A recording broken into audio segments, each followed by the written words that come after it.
Hello everyone, it's me Bryson P. Welcome to another video. Today I'm going to be learning more about Brexit. I really don't know enough to even talk about it beforehand, other than I've heard about it over the years and I know it had to do with countries separating from each other, but I don't know anything about it. I'm American, I live here in the United States, born and raised, and I live in the state of Kentucky, so never traveling outside of the United States or being anywhere other than here. I just don't know. So we're going to learn and continue our knowledge. I'm not just interested in learning about Scandinavia only. I'm interested in learning about the entire world, rather it be Asia or Europe or anywhere, Africa, any of the continents, any of the countries. It could be anywhere. I just want to learn more and then continue to expand my knowledge. So this is Channel 4, which is a British public broadcast service. And it is Brexit Explained, what happens when the UK leaves the EU. I do want to say, I've got, out of the 25 winners who were in the 5,000 subscriber giveaway, I've got 13 of you already shipped out and on the way. They were shipped out today, Thursday. You'll see a picture that I posted here, which is from my Instagram and Facebook page where I posted those saying that they were going to be shipped out. I've also got 2 more right here, as you can see. This is going to be 14 and 15, so, and not in that order, but this is 14 and 15, so there's 15 out of the 25.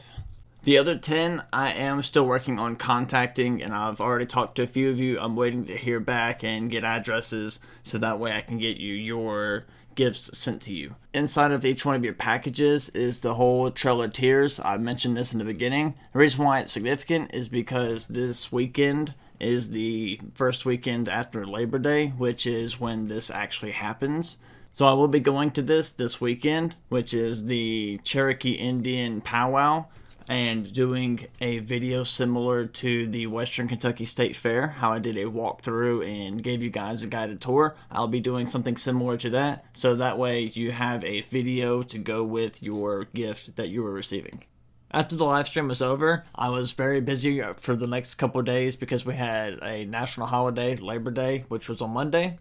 And I had my kids, we spent a couple of days together. And then my oldest daughter made the sign that you see right here beside me. It says, "Please subscribe and help me reach 10,000 followers." And the 3 hearts. The reason for it is because while getting some stuff packed up and cleaned up after the live stream, she asked me what I was doing. I told her why. It was a 5,000 subscriber giveaway, and she asked me what my next goal was and what I was interested in doing next. I told her that, well, next I would like to get, of course, 10,000 subscribers. So she made that for me and asked me if I would please put it in one of my videos. So that's what we got there.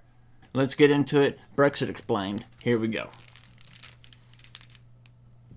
For 2 years, we've heard nothing but Brexit, Brexit, Brexit. But what the is actually going on? Okay, sure, it looks complicated, but bear with us, it'll be clear by the end. Okay. So, if all goes to plan, Britain is set to officially leave the EU on the 29th of March 2019. A transition period will then carry us through until the end of 2020. Now, during this period, British MEPs will leave the European Parliament, but most other things will probably just carry on as normal. Trade, migration rights, EU subsidies, they'll stay pretty much the same. And yes, there's no getting out of it. British taxpayers will have to carry on paying EU bills. But the real crunch point comes after the transition period. And what happens next? Well, that all depends on our politicians and what kind of deal they... So this was supposed to end and be officialized in 2020. Has COVID and the restrictions and all, just the actual whole pandemic itself, has that affected it? How well did it affect it? How much did it affect it? They managed to make. So that's where we are now, still waiting for politicians to reach a deal. What actually are their options? First, let's look at no deal. If an agreement isn't reached in time, Britain could immediately crash out of the EU with no transition period and end up just using standard international trading rules. In a no-deal scenario, British laws would be separated from EU ones, and tariffs and border checks would potentially kick in straight away. Now, it's hard to say exactly what the effects of that would be, but a lot of experts think it would cause... So in other words, no deal, it just would completely treated just like any other international country. Chaos across Britain and the EU, warning about an economic crash and huge delays at the UK's border. Some people are even saying it could spark food shortages and leave hospitals without medical supplies. But remember, these are only predictions of the worst case scenario, and the government has already made lots of preparations to avoid this kind of crisis. So you probably don't need to hide in a bunker just yet. But there's another problem. Without a trade deal, EU leaders said they'd have no choice but to install a hard border with the UK. Now that would run between Northern Ireland, which is part of the UK, and the Republic of Ireland, which is part of the EU. Now, to be honest, it's not clear exactly what a hard border would actually look like. Are we talking barriers and police checks and a huge wall along the border? Or could the border just be controlled using technology, with CCTV tracking lorries and cars who cross it? At the moment, we just don't know. But if physical barriers or checkpoints are installed, there's a real risk it could reignite sectarian violence in Northern Ireland. And almost nobody wants that. But all that said, there are some benefits of leaving Europe without a deal. I guess I really need to figure out why Brexit is happening, or why Brexit happened before I watched Brexit Explained, and what happens when it's officialized and when it takes effect, because I don't even know. I really don't. I mean, I don't know at all why. So, I might have to go back and do another video on why. Depending on your personal opinions. In particular, it would mean Britain gets immediate control of its borders and could make its own policies on migration. But how about living abroad? Well, for EU citizens already in Britain, the government says they can stay. But under no deal, the EU says there's no specific arrangement to protect Brits living abroad. So that's the no deal scenario. And it's probably no surprise that the British government and the EU... So it literally, it's basically just shut them right off. And treats them kind of like how, yeah, dang. both think that not getting a deal could be a nightmare. But some politicians reckon it's looking more and more likely because the negotiations to try and get a deal just aren't going well. So what are the other options? Think of it as a spectrum. Very few politicians, if any, want no deal. I hear a lot about Boris Johnson, and I know, of course, who he is. I know what he looks like. I see him all the time on our TVs, but I don't know. I just don't know. Like, that's my whole point. That's why I've done so much with the Scandinavia, and look how far I've come just in the last few, months. My knowledge and how far it's expanded with the Scandinavia, with the Scandinavian countries. That's my goal, is to just continue learning and expanding that knowledge, because I'm lost. I'm tracking, don't get me wrong, but I have no understanding really of what's going on outside of the world. But lots of Conservative MPs do want, outside of my world, outside of my everyday world that I'm so used to, a hard Brexit. Other Tories, plus most of the Labour Party, the SNP and the Lib Dems, they all want a soft Brexit. Meanwhile, the government, well, they're somewhere in the middle, trying to keep both sides happy. So what would these things actually look like? Let's look at hard Brexit. This is what politicians like Jacob Rees-Mogg are calling for. A hard Brexit would see the UK make a definitive split from EU powers. At the moment, Britain's EU membership includes lots of extras. We're not just part of the EU's political system, we're also part of things like the single market, the customs union, and the European Court of Justice. Generally speaking, the harder the Brexit, the more of these things Britain would leave. That would mean the government has more freedom to set its own rules and regulations, and it could make trade deals with other countries. As for British business, the impact of hard Brexit all depends on what kind of company we're talking about. It could be good for businesses that only trade in Britain. Imagine you're in Britain and you're selling British apples. But Okay. You've got competition. Another business is importing cheap apples and they're grown in France. Yep. Now with hard Brexit, the French apples could get hit by new tariffs and extra inspections as they enter the country. But you wouldn't have any of this because your company isn't taking anything across the border. So this would be bad for their business, but potentially it might mean less competition for you, leaving you to rake up the profits. But if your company relies on trade with the EU, then it's bad news for you as well. For instance, if you build planes and you rely on components from abroad, then you'll be the one taking the hit from all those tariffs and border inspections. How about the Northern Ireland problem? Well, it would be tricky to say the least. Supporters of hard Brexit say that physical barriers and police checks still wouldn't be necessary, and they could keep peace in Northern Ireland. But even if they're right, some say it wouldn't be compatible with EU laws. So the EU might not even agree to this plan. Now, as long as there's some kind of deal with the EU, people's rights to carry on living abroad should be protected. So whether you're a Brit living in Europe or an EU citizen living in the UK, everyone can stay where they are. That applies to anyone who moves to the UK before 2021, unless there are serious criminal or security concerns about them. However, most EU citizens will have to apply for settled status in order to guarantee this right. If you're planning on moving abroad, I can imagine how how stressful that must be, or how just, kind of just unknowing it must be whenever you're trying to figure out, well, do we stay here? Do we move there? Do we, go back and forth? Or, you're just kind of being thrown into this situation of, making a choice because of the countries deciding to split apart from each other. You might have to get your skates on. Under a hard Brexit, complete freedom of movement would end between Britain and the EU. So if you haven't emigrated in time, it might become a lot harder to do so in the future. Like that. That's hard Brexit. But how likely is this option? Well, there's definitely plenty of Conservative MPs who would love it. They say that only a genuine break with EU institutions and rules would honour the result of the Brexit vote and restore UK democracy. But there'd also be lots of opposition, including from Labour and Conservative MPs. Plus, the EU would have to agree to it too. So how about a softer Brexit? This option would see much more alignment between the UK and the EU. The softer the Brexit, the fewer things will change. If it was a really soft Brexit, Britain could even stay in the single market and the customs union.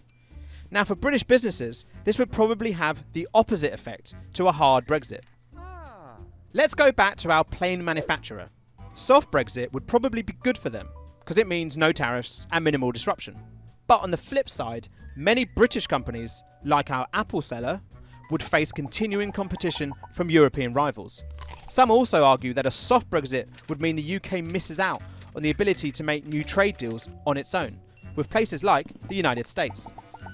Border situation. Well, you might see some changes with things like air travel, no matter what. Yeah, because then if it's staying more close to the same and it's a soft Brexit, then it is harder to make deals because you're still stuck with those same laws and those same restrictions that the European Union has. And you can't really go off and make your own deals with other countries and figure out your own way of doing things. So I understand that too. What type of Brexit we have. But under soft Brexit, I understand that without even needing to know the background. Those changes should be very minimal. And depending on the... I should understand on that independence. That's the one thing I should understand. It's breaking away an independence and from somebody. Exact type of deal, moving abroad could still be as easy. In Northern Ireland, a soft Brexit would mean less demand for a hard border, because most of our trade rules would carry on being aligned with the EU. Looking at this option, you might think it's an easy choice, but it could create political turmoil among people who want to end the EU's grip over the UK. And a lot of people would see it as a betrayal of the EU referendum. You see, although the referendum was technically only about the EU, some people interpret this to include EU institutions, like the single market. Under a soft Brexit, Britain could still be bound by lots of those rules. And supporters of Brexit say that this undermines UK national democracy. All this leaves Theresa May in a difficult situation. In order to get a deal approved, she needs the support of as many MPs as possible. So she's come up with a plan that tries to appeal to both sides. It's become known as the Chequers deal, named after the Prime Minister's country home. Under this scenario, the UK would stay pretty cosy with Europe in a lot of ways. For instance, when it comes to trading goods, the government says it's happy to sign up to a common rulebook with the EU, allowing ongoing harmonisation. In effect, this would basically just be like staying in the EU's single market for goods. It would avoid tariffs and delays at the border. But at the same time, the government also wants a bit more freedom, particularly when it comes to striking new trade deals with other countries around the world. As for Northern Ireland, Theresa May is hoping that if we carry on... So would that be similar to how the United States and Canada is, and how they kind of trade back and forth and have, a pretty easy trade, but also they still have some restrictions? It's obviously not just an unrestricted trade route back and forth, but it's very, very, very easy since we are connected.